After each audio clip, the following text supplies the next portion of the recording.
The conditions are perfect for a strong harvest of the bean that fuels most people in a morning.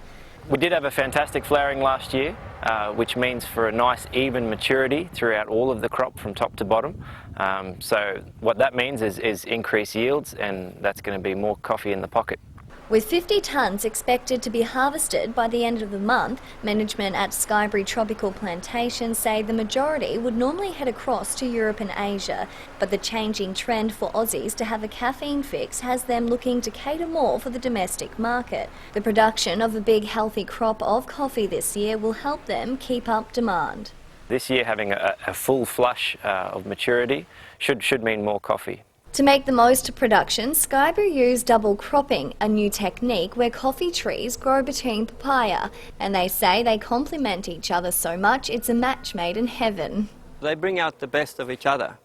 The coffee is there to give leaf litter on the ground, give shade. It reduces the need for herbicides because you have less weeds on the ground. Skybury says once it's time for the harvesting of the coffee, the papaya trees get so high it becomes uneconomical for them to pick. Then we chop it off. Normally what will happen is then we'll have to replant the papayas. At this time, the coffee will be ready for harvest. For more information about double cropping, go to Skybury's website. Celine Kubala, Win News.